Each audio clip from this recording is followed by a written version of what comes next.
Hello, this is Andrew, and this is another devlog video. It's been probably a little over 2 weeks since my last one, which is unfortunate. I've been a little bit lazy when it comes to these devlog videos. Gonna try my best to keep on my weekly devlog video release, but we'll see. This last few weeks has been fairly busy at work, but I have been working on the game, but I haven't been working on adding features really.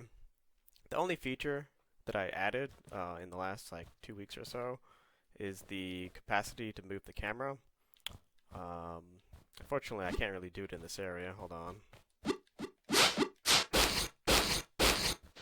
me...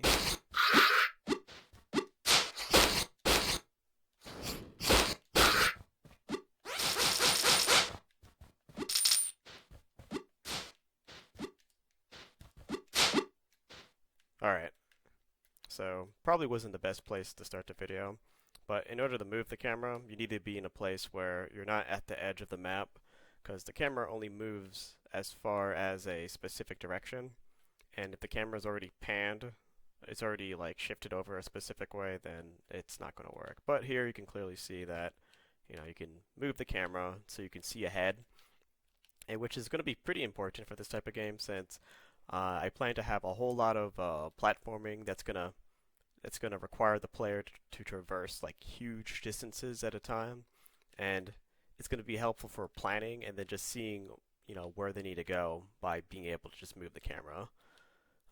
As for an added touch, I decided to kind of let the player move while the camera is pushed to one direction. Um, I was going to set it up in such a way where if you move the camera, it kind of locks the player in place, but I decided not to do that. Not for any like grand reason, but I feel like it'd be kind of interesting just to have a little bit more freedom for the player when it comes to moving the camera. But I've been spending most of the time just working on optimizations and improvements to the code base. I've been doing a lot of refactoring. Um, One of the big goals is optimizing to the point where the game runs smoothly in the browser for this new combat level. So the first level, the platforming demo. So there's two levels: the platforming demo and the combat demo. Platforming demo always worked pretty well, and now it works even better. There's effectively no lag. Well, at least there should be no lag when you play it in the browser. The combat demo um, does still lag a little bit, but I've made a huge amount of progress in terms of improving the code base. So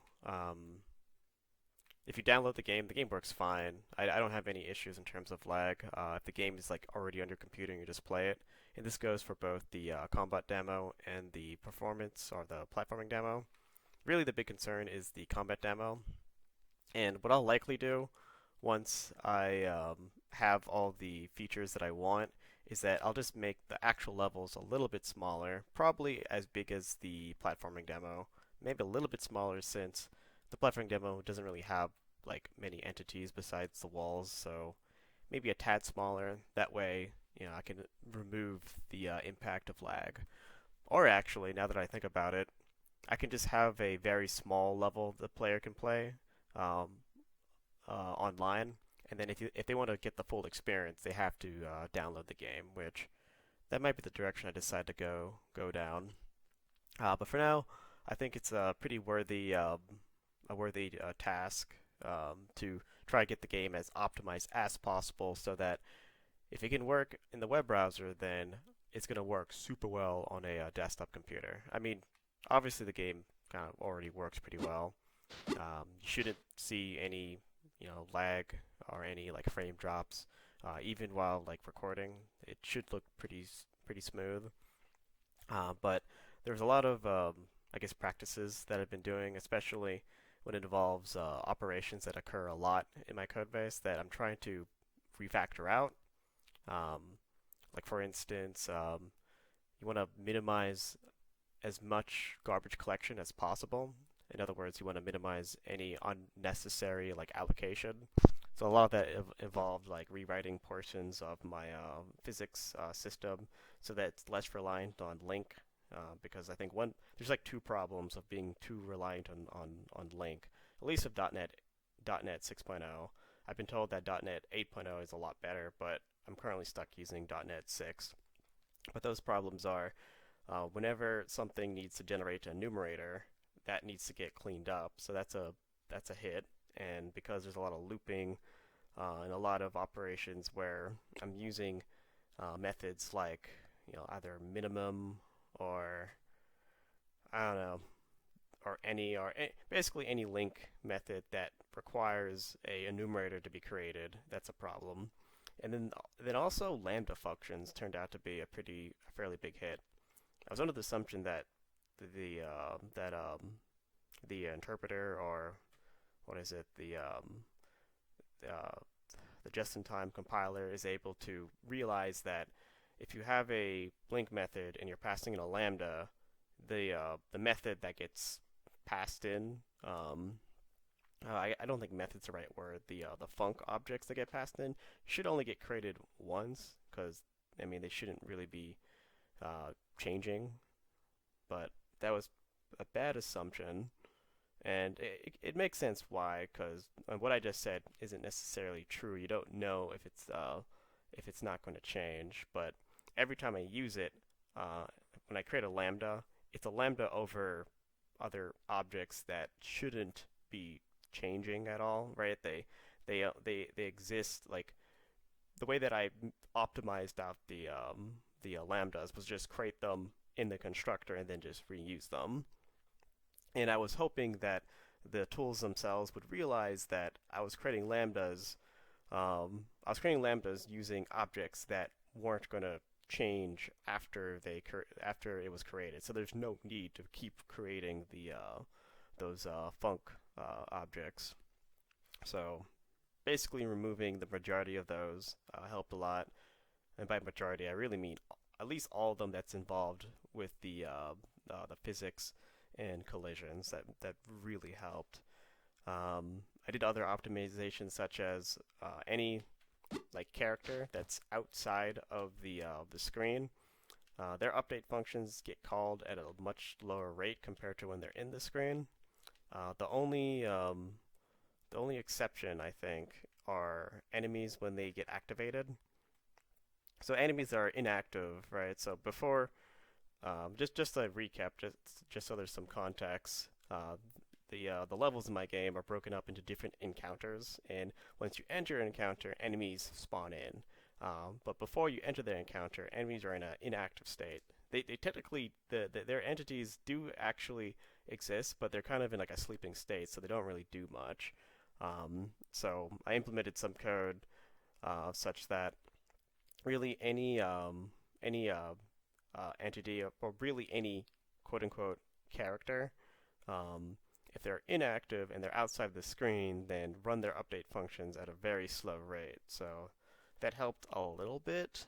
I don't know if it helped a lot though.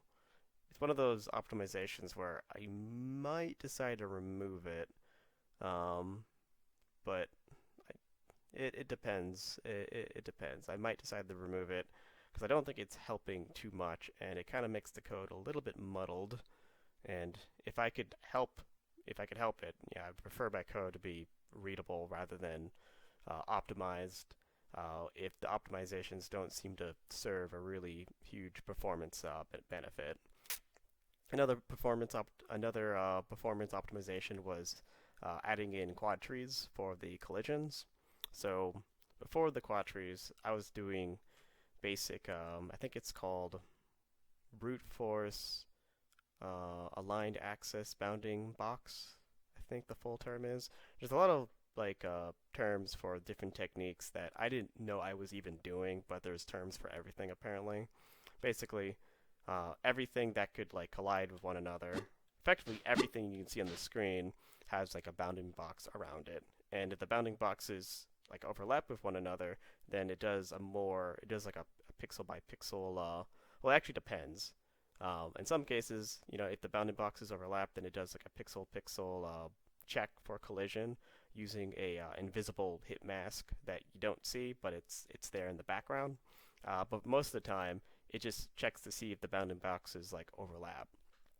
The problem is that for each thing or each really character, for instance, either the knight or an enemy, it was checking for each one of those characters, and for each character is checking against every other object that has a bounded box for collisions, which is a lot now. There's both enemies now, and now there's many other walls.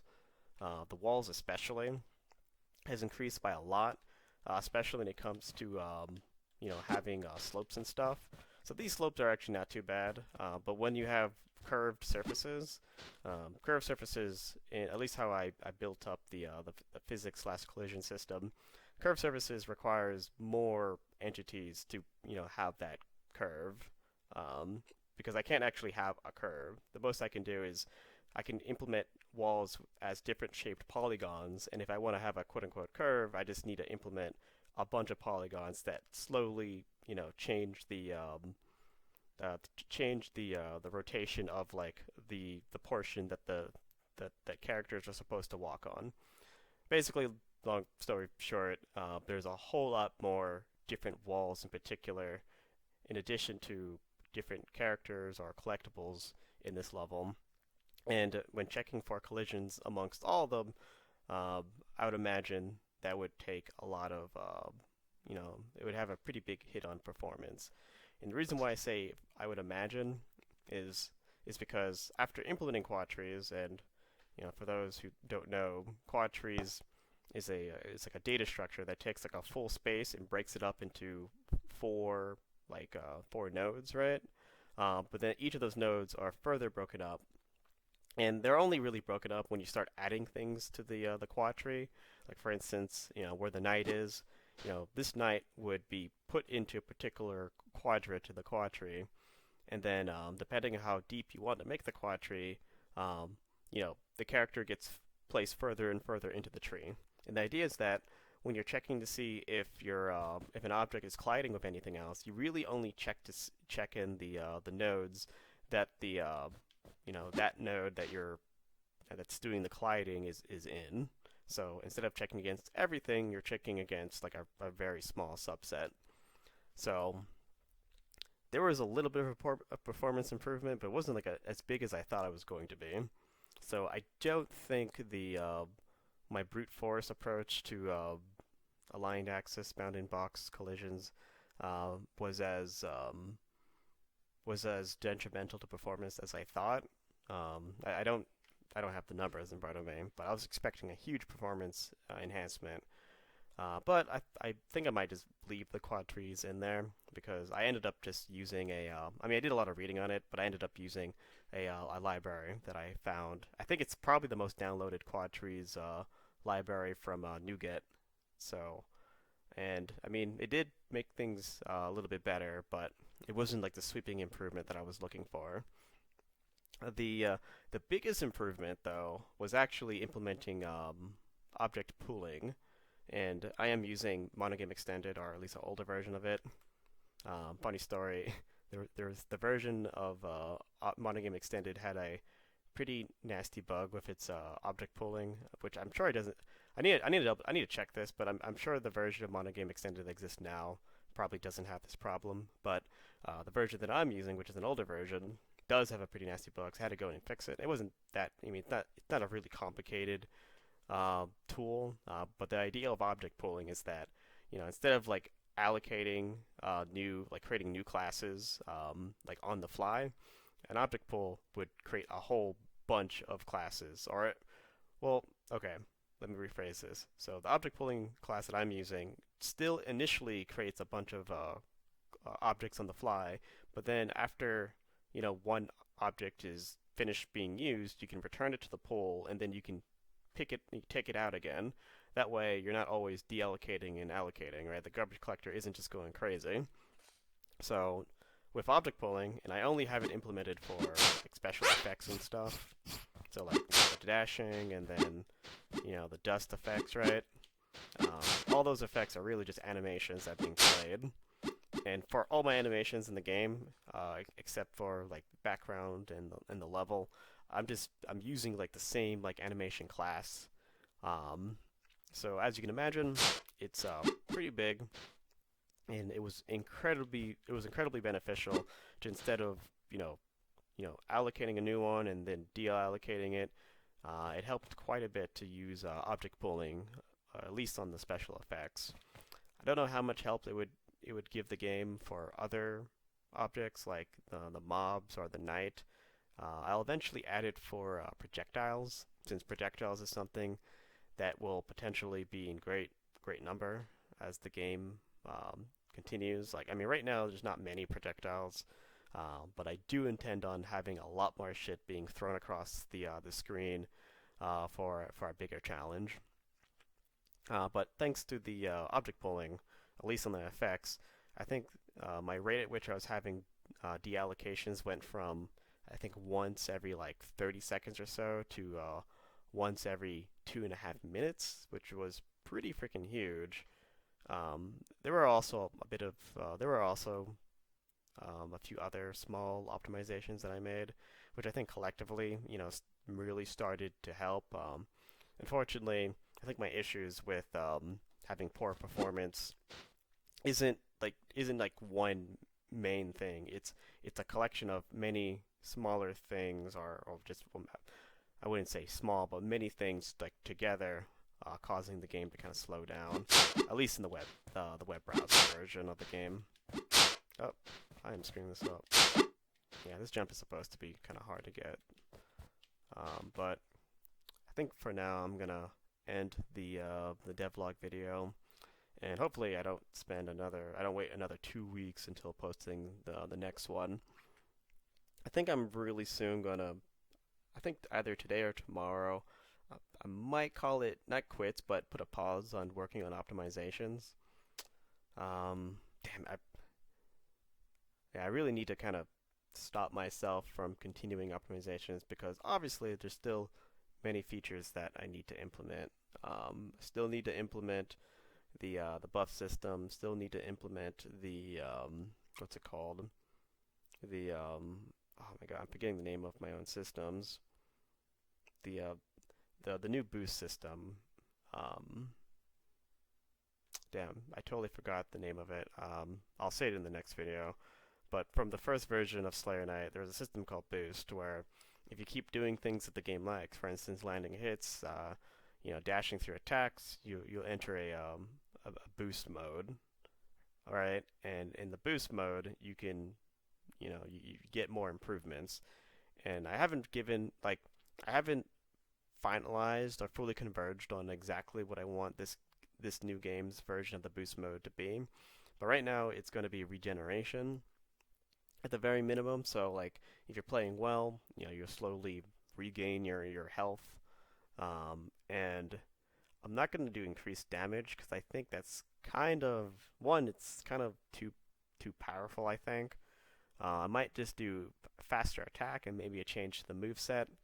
One thing I've been playing around with, or one ideas I've been playing around with, is adding more conditions for resets. So I'm thinking, once the players enter their boost mode, if they land like 4 hits in a row, for instance, without missing, or dodge a number of attacks, they can get an instant reset on either their dash, or maybe they get like an extra, like a really quick attack.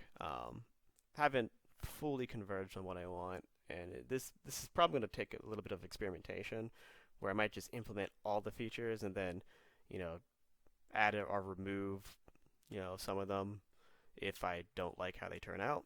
But we'll see. Until next time, thanks to those who took the time to listen to this devlog video, and I hope you guys have a nice day.